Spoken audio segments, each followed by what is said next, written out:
Christians, we understand that we were made in God's image, which means we have a higher understanding of what is right and wrong bestowed in us from when we were created by God. When Adam fell and ate of the fruit, we decided to try to do things our own way.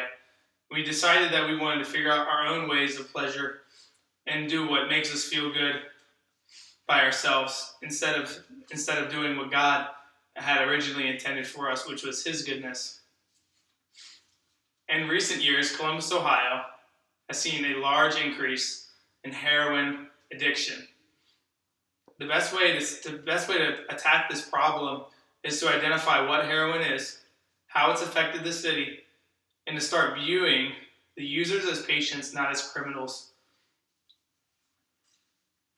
It's my hope today to open the audience's eyes to see this problem that's at hand, the rise that it has, the deaths that have been involved, the families that have been involved, who have lost loved ones, and to just share with you guys the strategy that Columbus is making and striving for to solve this drug epidemic.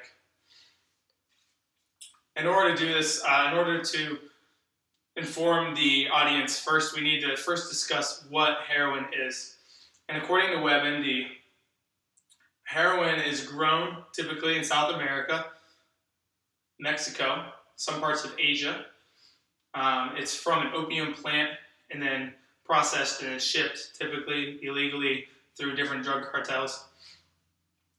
After taking heroin, you feel euphoria, you feel extremely happy, you feel the immense joy that you normally wouldn't be able to feel without the substance.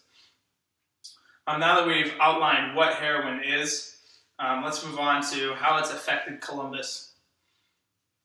So it's affected the city of Columbus in a lot of great ways. Bill Whitner of 60 Minutes interviewed Angie Pelfrey, who was a former nurse, and a former addict of heroin. And she opened a rehab clinic called New Beginnings, where she would take in heroin addicts and help them get over the addiction and have classes, and they can stay there, and there's room and board. And she had something called the Wall of Death. And what the Wall of Death is, it's names of people who have died, who have lost their life to heroin. And they write these names all over this wall. All the new people in the rehab come in and write these names on the wall of people they have lost, the names on the wall of people they have lost to heroin. She said in a quote in 60 Minutes, she said that by 2010 we had 50 names on the wall total, but now in 2016 we're over 3,000. And the Ohio Attorney General, Mike DeWine, is also a former senator and over 40 years of law enforcement experience, stated in an interview with 60 Minutes that it's in every single county, it's in our cities, but it's also in our wealthier suburbs. It's in our small towns. There is no place in Ohio where you can hide from it. There's no place in Ohio where you couldn't have it delivered to you in 15 to 20 minutes. Are they criminals or are they patients? Are they addicts really? Do they have a tendency to want to break the law, or are they psychologically and biologically too attached to this to simply overcome this by jail time or by disciplinary action? Well, according to Scott D. Vanderkar, who's a Columbus judge, he started working in the Columbus area on something called drug courts.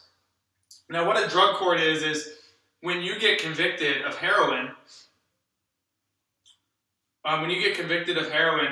and you have the felony charge, whether it was possession or whether it was intent to sell, you would go and he would get tried. He said that he would see over 4 to 5 cases a week alone in just heroin charges.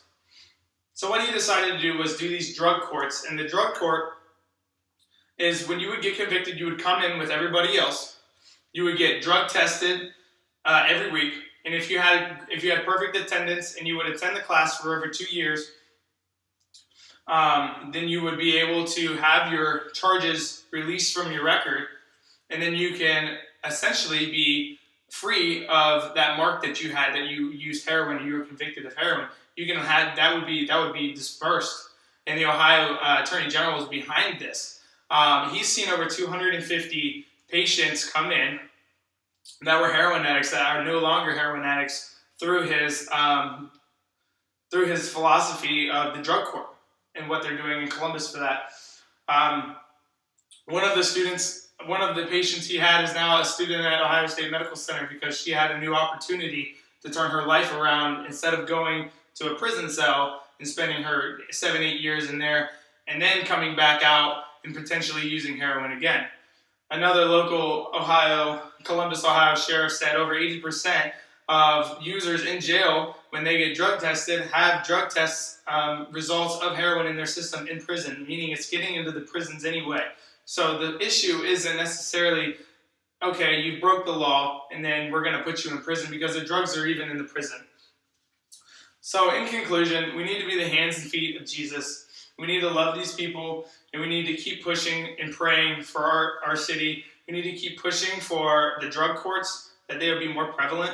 There are over 92 drug courts held in Ohio thus far.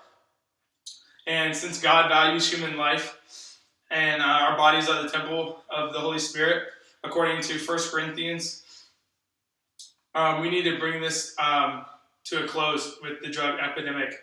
And according to Gandhi, in a gentle way, you can shake the world. So let's shake the world together and stop this drug epidemic in Columbus, Ohio. Thank you.